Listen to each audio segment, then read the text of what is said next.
You turn toward me and look so weak. I've never seen you with such tired eyes. And everything we said we'd be, we just traded for a suit coat and a tie. This time we got out from underneath the rows of trees. What is up, guys? Levi Peterson here, back at it with another video. Today is one of the more exciting videos. We are starting to make some videos on the saltwater tank. Sorry for the view. I have some nice lights on this and it makes it hard to view the tank from far away. And then we got something going on over here, which we're going to explain in a different video coming out soon. But 75-gallon saltwater tank is back up and running like you saw in the past video, and now it has some macroalgae in it, which I'm kind of growing as a soft coral because they really don't look much different. Some macroalgae look like soft corals and they grow way quicker and they look really nice, just like the soft corals and everything. For lighting on this tank, I have a Fluval skylight, which is remote controlled from your phone, an app on your phone actually, which is very convenient and nice. And then I just have a nice Coral Life light on the back. I'm not growing any LPS or SPS, so no acropora and all that kind of stuff. That's actually why I have some fake pieces in here for the hard corals, because I don't want to take my time and spend the money on the acropora and all that stuff and let it grow just a little bit and then have to rip it all down before college and everything.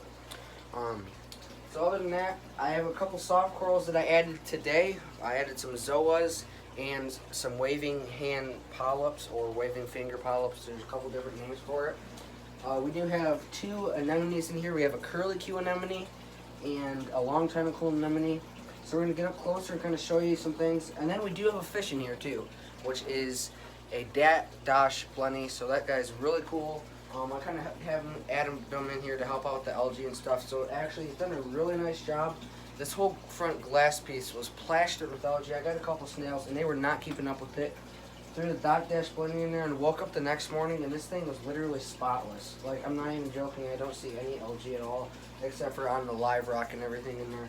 So we're going to go ahead and flip the camera around and kind of give you a little tour of the 75-gallon saltwater reef tank.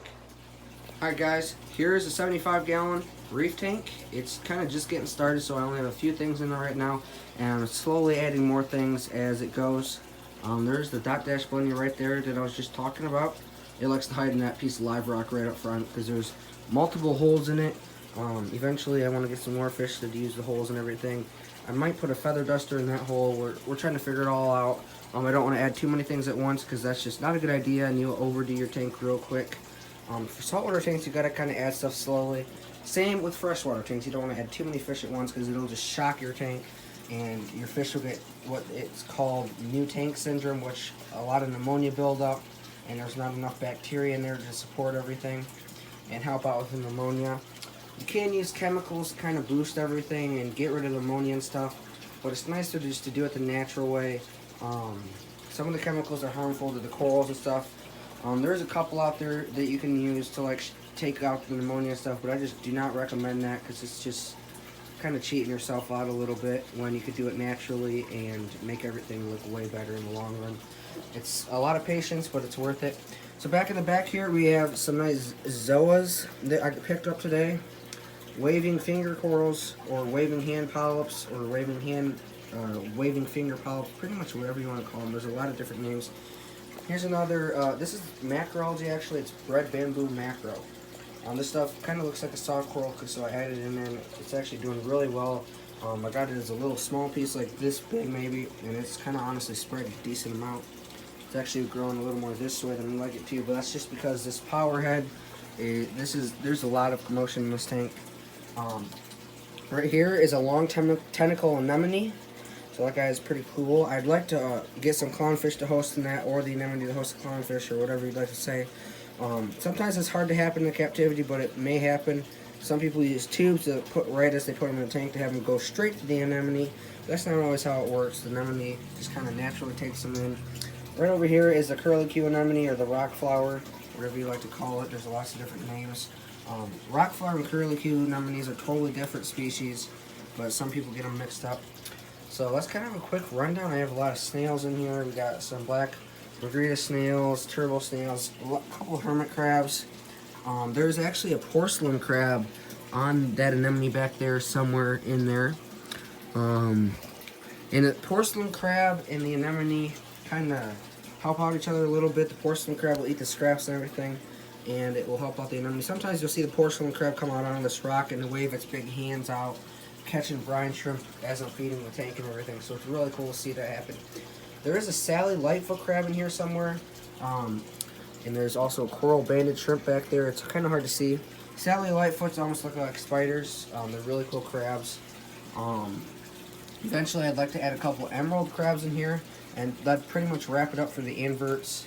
Possibly in the future maybe some pom-poms as we get this fully going, but I will be leaving next week, and there's going to be lots of fishing videos next week because I'm going up north and we're going to do lots of fishing. And then whenever I get back, we'll add some more fish, hopefully a couple Oscillars clowns, and then maybe a week after that a Scopus tank. So I'm trying to kind of all balance it out. I have a nice list of fish that I'm going to put in here slowly. So we're going to go ahead and try to feed these corals. I did just put them in the day, but they are already opened up and doing very well. Waving polyps and everything, the waving hand polyps are doing excellent. And like I said, I used a Sumprifugium, and then there's a thing on the back skin. Oops, you can't really see now.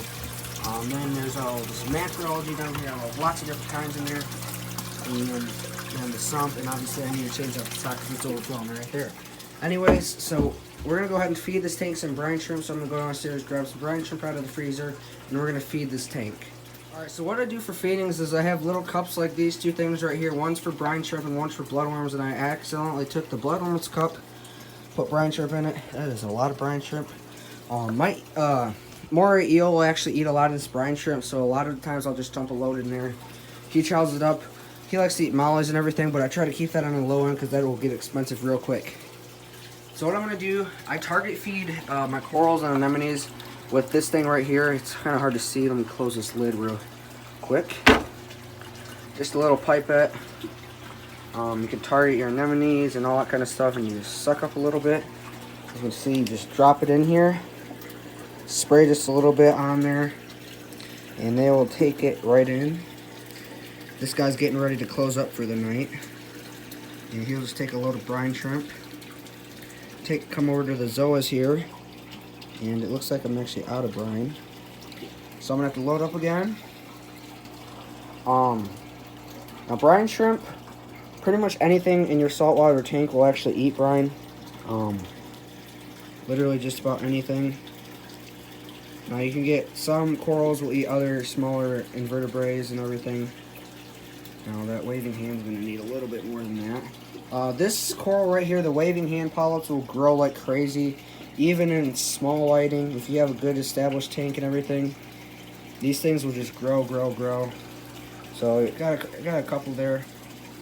That's all I'm going to put in the tank. As you can see, there's plenty of brine shrimp in there, and all my inverts and everything will take care of it. It's actually good to feed your tank maybe even a couple of times a day because your tank needs that to establish the bacteria and everything. You can see the zoa's got a couple because they're starting to close up and eat a little bit. But yeah, see, the dot dash blending will help out a lot. I may have put in just a little bit too much, but I got plenty of crabs in here and everything. And then when they starting to close up and everything because it's eating. Same with that guy over there.